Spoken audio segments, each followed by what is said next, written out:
Welcome. In today's tutorial, we're going to go over how to run reports in PrimeNet. So once you've logged in, you'll have a reports menu, and the reports run pretty much the same, but I'm going to concentrate on the default timesheet right now. When I hold my mouse over it, you can see over the custom or under the customize here, I've got several different ones that I've saved. And what do I mean by save? Let's go ahead and click on the default timesheet. There's a lot of options in this timesheet that we can select. And by options, I mean all these little check boxes down here, maybe specific division, specific department, or whatever your labor levels are, how to break out that report when it comes up, specific supervisors if you utilize that. So these things can be selected for how you're going to always want to see the different things coming out. Note that the employee verify approve. This checkbox is going to put a signature line and the attestation block on the report for the employee so that it could be signed. Page break by employee, show missing punches. You may want to show any unpaid time. If that's the case, you want to make sure that you uncheck the exclude 0 hours. I always uncheck this anyways, just in case. Show dollar amount. This would be for things like bonus, tip, commission, and things like that if it was in the time card. You've got other options you can do. These are pretty much the main ones that I would select for my reports. Now that I've got these selected, if I needed to, break it down by department or job or whatever levels we have, I could do so. If I wanted to create this one simply for one specific division, I would select it. And now it's just one. I could do multiple if I wanted, but that's up to you on how you need the report to come out. Now, although I've got check all right here, if you leave this blank, it's going to assume you want to see all of them. If I select check all, and I have anyone with time that was not assigned to a division, that time will not show up.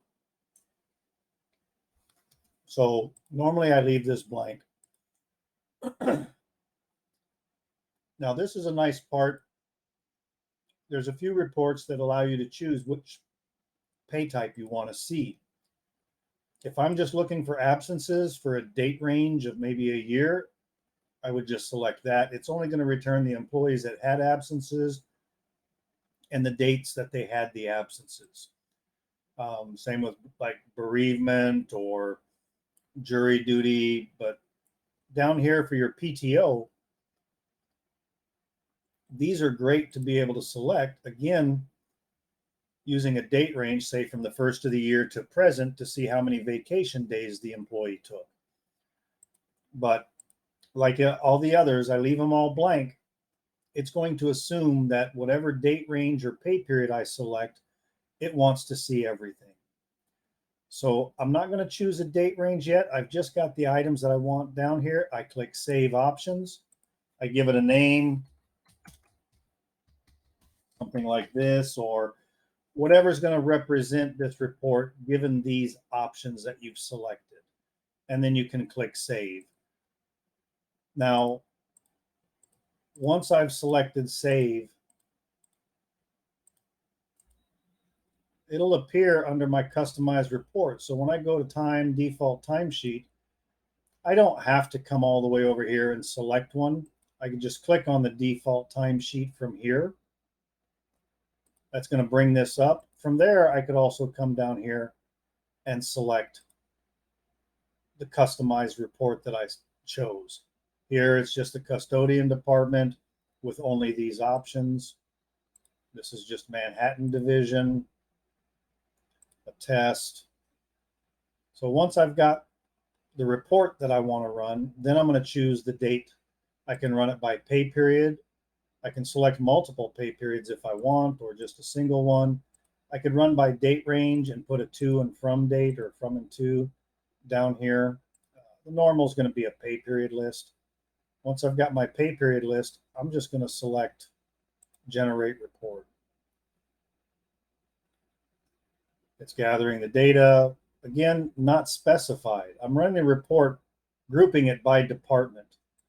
And we see the not specified. That means I've got employees that have punches that their department wasn't selected and they don't have anything in their home level.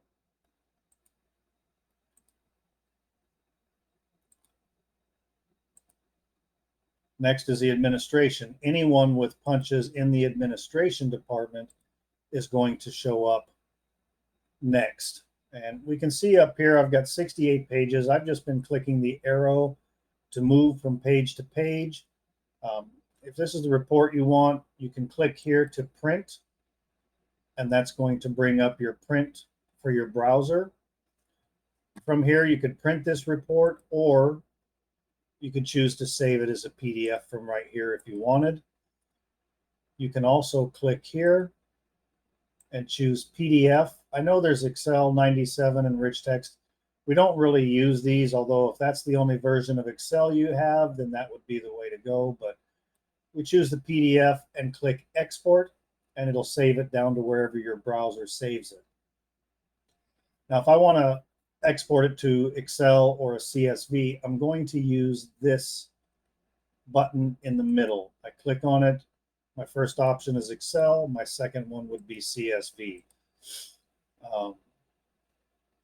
So I could then go ahead and click export, and it's going to save to wherever things save in my browser.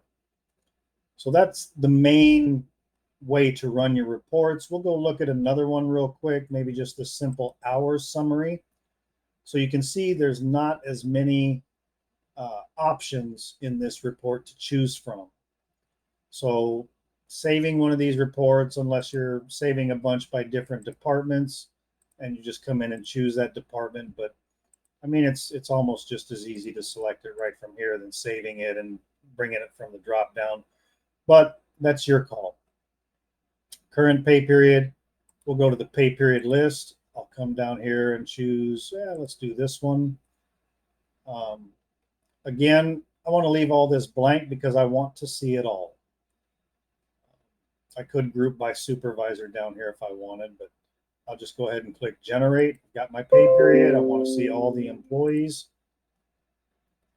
And there's my report. Not too many hours in this one, but the employee name, regular hours, overtime, double time, any other type of time they might have in here, their totals, and totals for all employees down at the bottom. Click customize, and let's go choose maybe a different pay period and see what we've got. And I just click generate. Once I chose a different pay period, I've got a few more hours on here. Again, if I want to run it for a different pay period or different options, I just click on the customize at the top left. This is what it's currently running. I could choose this, sort it by their other ID. I could choose divisions or something, but once I've made changes, then I can just select generate report again, and it's going to rerun that report based on what I've added and display that here for me. Thank you for watching. We hope this explains how to run reports in PrimeNet.